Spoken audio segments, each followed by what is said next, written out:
Should I start the interview? Just reading the text.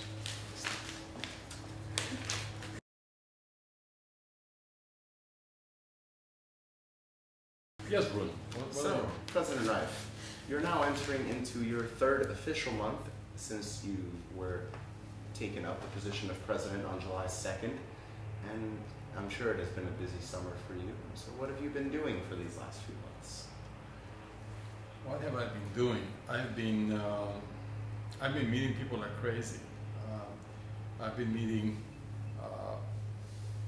faculty, those that I could catch you in the summer. I've been meeting with quite a few students. I've met with the presidential search committee, faculty and corporation members to learn what they learn, so they can share that with me. We've had a few of those. I've met with a student-organized PTAC, a Presidential Transition Advisory Cabinet, if I got it right. In fact, it's in one of your texts, and they are always asking for feedback. So I've met with them several times. I've met with corporation members. I've met with donors and friends for them to get comfortable with me and get familiar with me. So basically, it's mostly, I began the listening tour, just meeting with all sorts of groups that I could catch in the summer to learn what they're thinking, to learn what their expectations are, and to start shaping up my views of what I should do in this office. Okay. And so have you began to formulate any new policies or implement any new policies in that time? Well, I don't know about implementing new policies, although things are shaping up. And I intend to spend some time on sharing my thoughts at the inaugural a week from Friday. Goodness gracious, I better have my speech ready. So I intend to say a lot of that by then. But all my meetings are really thinking about not just a speech, but what is that I should be doing, how this office can be used to help the mission of MIT. So there is a great deal of that thinking going on right now, and precise ideas will be shared on that Friday. Okay. And so I guess a little more on a lighter topic, has anything surprised you about the presidency in these first few months? No, not yet, Bruno. I guess I have barely started. So it has been the summer, and now we are into the very beginning of the fall semester. Well, nothing has surprised me, but mostly because my office was just next door, so I'm somewhat familiar with what was going on here. But ask me that question in 6 months, I'll be able to give you a more thoughtful answer. Sounds like a plan, and I guess something that might be on some students' minds, how is the Gray House? Well, the Gray House is a wonderful home. I think what I'm looking forward to very much to enjoying not having to drive to come here and actually really living here. I mean, it's very different. I have said many times that I think MIT is my home, and by that I mean it's really my academic home because I have a home off campus. But to MIT to really be my home, I gotta live here and experience what all of you experience and have the neighborhood all of you have. And I really very much want to do that, so I'm looking forward to experience that on campus. So, you know, Gray House also feels a little bit like a glass cage because, you know, a fishbowl, because you're there, and if you pick out the window, then you see senior house and you can wave to some students and stuff like that. So that I'm not used to that. It may take me a while to get used to that, but I'm really looking forward to being here. And so I guess a little more getting toward some thoughts you touched on in your acceptance speech. You focused heavily on improving the residential education experience at MIT. Have you began to make any concrete goals or plans, or do you have any metrics to which you would measure future success along those lines? Whoa, those are. You're right. You're getting into deeper questions there. This is exactly what I'm spending a great deal of time thinking, and I do plan, as of this moment, to spend quite a bit of time at the inaugural speech on that, because I think it's extremely important to imagine the future of education in that environment. As I was looking at some, reading the text and some of the observations that some students had about participating, particularly freshmen, participating in one activity or the other, one thing they complained about is, look, we saw the videos on the web that you sent us, and we went to the meeting, and the meeting said the same as the video, so why don't they say something more in addition? That is exactly the way I see the future, what the students are experiencing right now. If we can give you information that you can easily see on a video at the time that you choose to see, then when you come here, we gotta do something else with you. But how to create that environment, that's what I'm spending a great deal of time thinking. And not so much thinking by myself on how that future would look like, but I need to think how to create an environment, an organization on campus in which faculty and students think about that. And quite frankly, to be precise, more students and faculty, because you know how you're learning. We only know how we're teaching you, but you know what you want to see. So how to create that is what I'm thinking right now. Not so much me solo defining the university of the future, but how to create a structure in which we all can come up with it. That to me is extremely important. About metrics, look, the metrics of success are really whether the students that come to MIT are the students that people want to employ, or the students that make a difference by creating entities, enterprises, and so forth. To me, that is what matters. And as long as we continue to do that, we'll be doing very well. And I just want to do that by using this technology and recreating or reinventing what we do on campus once the technology is available to us. And so currently, I believe the figure is about 200 companies a year are formed by students, faculty, alum. So you would see an increase in that as a success in MIT's. By the way, Bruno, I don't know that 200 would be a nice figure. I think it's. I don't know that it's that many. I mean, among alumni as well, not just. Yeah. Oh, in alumni, yes, of course. I think you're right. I think the last time I checked, I think MIT Technology produces about 20-25 startups a year. But you're right. That's MIT Technology. If you increase alumni and so forth, it's much bigger. That could be a measure, but I think to me the measure that I value the most is a measure of impact. Are the things we do, are the things that our alumni do, changing the world and making it a better place by different mechanisms? To think about it only as starting for profit ventures is one angle, but it's not the only angle. Okay. And so another issue that has been of interest in particularly the student population's minds over the summer has been the RLAD system, which many students felt that the institution did not go through the usual and established channels of informing students and also gathering their input. And many were also upset that it was done after they had gone home for the summer. Why do you think it was done in such a way, and do you think it could be done differently in the future? Let me just touch on that briefly and give you a bigger picture that answers that in my view. So I do not know the details of the specifics of that process, but I do know one thing. People in administration, whether it's the president or the provost or the chancellor or the dean, they have to make decisions. However, it is my view, my strong view, that my mental model of MIT is that of a community. It's almost like an extended family. And in an extended family, if you're making a decision that affects a subset of a family, before you make a decision, you consult with them and try to understand whether that decision will affect them and how. So before announcing and before even making decisions, I think there should be a consulting process with those that are affected by a decision. Whether that happened or not in the RLAD or in others, I won't comment because I just don't know enough. I'm still getting myself embedded in all student issues. But it's very important to me that before decisions are being made, those affected are consulted. And that's a process that we intend to have moving forward. Okay. And so obviously that was done before, or started before you were even in office. So in the future, do you plan on perhaps ensuring that any large decision like that would gather proper student input?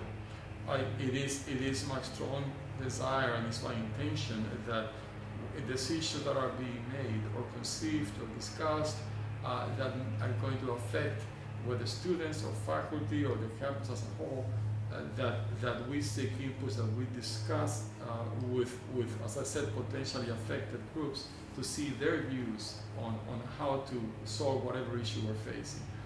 At the end of the day, after consulting, somebody has to make a decision, but it has to happen after consultation, not behind closed doors and not informing a decision. It has to be consulted before decisions are being made. That's kind of the mental model I would like us to proceed with.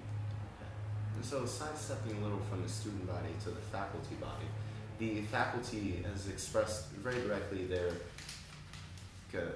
disagreement with MITIMCO's current plans, and that they find that they don't necessarily, as right now, leave enough room for academic expansion into other lands in Kendall Square and other future buildings. Do you think these concerns are legitimate? And if so, how do you think MITIMCO's plans could reflect future academic expansion if they don't already? Well, I think it is valid for people to be concerned about that. What the provost, the brand new provost, has done just recently, I think that's announced, that was announced a while ago, is to create a task force with faculty that look into all the information that we have on those plans, and to verify, confirm, or question those issues you raised that others have raised. Is there enough academic plan left? Is there enough thought process behind these plans? And they will recommend the provost what to do. So that's, again, if decisions are being made or appear to be made without enough faculty consultation in this case, then all sort of ideas may come up about what's missing. If they know, or we cannot inform 1,000 faculty of decisions or consult 1,000 faculty before we make decisions. We cannot consult 11,000 students before we make decisions, but we should be able to consult enough of them for them to know, so that when somebody says, well, what about academic space or expansion, then the faculty say, well, we saw it and that's not an issue. And that's what the task force is attempting to do. Probably we should have done that earlier, but in any event, as I said, the process of consulting and making decisions now is changing into this consulting mode. And so do you approximately know at all what the timeline will be on the returns from this task force? Is it a year? Is it 5 years? Oh no, it's much sooner. It's much earlier than that, Bruno. I think that the provost asked them for feedback, and I am not knowing. Somehow the end of September sounds right, or middle of September. So it's relatively soon, and they will make a recommendation for the provost on what to recommend to me on how to act. So no, this is happening relatively quickly. And then I guess one more question: how, along those lines, how might the Institute balance, at least in terms of having MITIMCO manage the lands and future plans, where their goal is to return profit to the Institute and increase the endowment, and so how might that be balanced with future academic goals or student life goals that might not necessarily be as profitable as, say, a business venture in the middle of Kendall Square? Yeah, good question, Bruno. MITIMCO is really working together with the administration. So they did work together with the administration in the past, and in fact, I think I have, yes, I had a MITIMCO person on my schedule for today. So they work together with us. They worked together in the past with us. So whatever plans they were carrying out were done with complete consensus with the administration. So it was not in isolation. But again, people don't know that. And I think that's part of what the task force should unearth and discover and share. And so this task force will be the beginning of faculty input into future plans? Absolutely. Okay. Absolutely. Absolutely. Very good. And so switching focuses a little, Susan Hockfield during her tenure put much of MIT's weight behind biotech and manufacturing. We had grand developments in biotech in terms of research and companies surrounding MIT, and manufacturing was a big focus in many of her speeches. Do you have, as of right now, any thoughts toward what you might focus on during your tenure as president? You're trying to find me to tell you my inaugural speech before Friday. But since you're trying so hard, I'll tell you a little bit of something there. No, Bruno, I don't think I'm going to be focusing at the get-go any grand mission of what MIT will bet on. But I believe very strongly that MIT has an amazing potential, and I would even say an obligation, to attack the world's greatest challenges. We have some of the smartest students and faculty in the world right here, so that we should have them work together in our process of education through research, to do research on the most important challenges. But I have some ideas of what those are. But I would like the faculty together to tell me this is what we would like to do. So the idea is more to set up a process in which those topics are identified by the faculty and not by me. Manufacturing is important, biotech is important, healthcare is important, water is important, energy of course is important. There is a whole list of things: poverty, food, technology, how we're going to feed the whole world in some decades in the future. All of those are very important challenges. MIT should pick a few of those, not one, not two, but a few, and forceful work on them. And then once MIT chooses collectively what those are, I will be clearly speaking on that behalf and making sure we get the resources to get the work done. Okay. And so before, during your tenure as provost, you focused very heavily on edX, and you began that venture for MIT. There have been a few developments recently with the Proctor exams, and so are there any future large developments, any additional university, or any news that maybe are forthcoming that the community would like to know? And do you still work on the edX project? Well, I'm still involved, of course, but I'm not as directly and daily involved as I was. I have a few other things that I have to focus on, and edX and MITx, particularly edX, are a little more mature. There is a good group of people working on them, and they're very creative. So things are happening, and then I don't need to be on top of it on a daily basis. So yes, there are plans on how to do more things moving forward, and there is a trajectory in which we want to expand the number of courses that edX is going to offer, not just from MIT, but from other institutions. So all that is in the works. I would like the edX, when they are ready, to make those announcements. I think the important part to me, edX is moving, and it's moving quite well. And if you look at the blogosphere and their reviews, you will find out that the platform that we developed is the one with the highest quality. I think what we need to think about, and that's we collectively, not just me, because I'm not smart enough to figure all this out, is we collectively is how do we use that tool? That to me is the most important part. It is here to stay. How do we use it? How do we use it for MIT? Because how we use that tool here in a very science and technology institution, it may be different than how other institutions would use it. That requires a very high degree of thinking, and that's where I think the action is for MIT. That's where it needs more attention on my part. The edX part is taking off, is doing quite well. Okay. Last question or two for sure. Just two short questions. And so recently Berkeley X joined the edX venture. Are there any plans for more universities to be incorporated into it, even if you can't name the specific universities? Of course, yeah. There are plans for that. I think that the difficulty, and maybe a number, a few.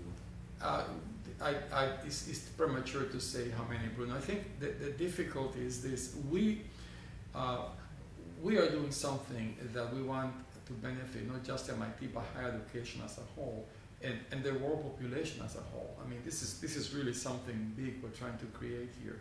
And right after we announced this, many people that I know from institutions elsewhere, and many that I don't know, almost every institution you can think of contacted us to jump on that bandwagon.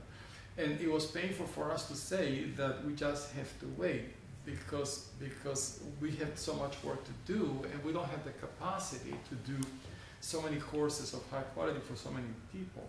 So we're going slow, well, as fast as we can, but as you see, after 6 months we have now MIT and 2 more, and we will continue, but we have to do in a way in which we can really offer these new institutions that are going to join us just the quality product that we want to offer them. So the goal is to have more and more, and the goal is to have ways in which every institution brings something new to the table for the whole world to benefit. But we are moving as fast as we can on that. So to give you a number is a little premature right now. And so I guess one last quick question on something you touched upon on your acceptance speech was student interaction. Have you thought about how you might implement interacting with students, and are your plans for student office hours still in the works? Well, Bruno, thank you for that question. I have a plan which I'll share with you, but it's a plan that I want to see how it works, and I really would love to hear from students whether it's working and what else they wish me to do. That's very important. But plan, well, yes, we're going to have presidential office hours. We're going to announce that relatively soon. Unfortunately, it's not going to be only for students, it's for the whole community, but students are the largest component, and I expect and I would like students to use it. And we'll have a process on how students would take advantage of that. I intend to drop in and announce at dining halls and have dinner. My wife and I will just, I don't know whether it'll be a free lunch or free dinner or so, but I intend to drop by and just get a table and sit down and talk to students to see what's in their minds. That's going to start fairly quickly. I intend to drop by also and announce sport events or musical events or theater events just to bump into students. You will see me walking around the campus quite a bit. I try to take morning and afternoon breaks and go and get a cup of coffee, but my intent is just to see familiar faces and bump into them. The PTAC is gathering a lot of information for me, and I still will meet with them throughout until the end of this calendar year. All those things, those are the things that I'm planning on doing. I would love to get ideas on if that is not working well enough, what else I should do. I really do want to be accessible. I do want the MIT students to know that we really actively care for them and for the rest of the community. So I need to be able to communicate that message and to practice that message. If this is not enough, I would love to hear more ideas, but that's what I want to start doing right away. Okay, fantastic. Thank you very much. I think that's all we have for today. Thank you, Bruno. So I'm going to go back to reading this great paper of mine by the end of the interview. That sounds great. Thank you very much again. Thank you, Bruno. Take care.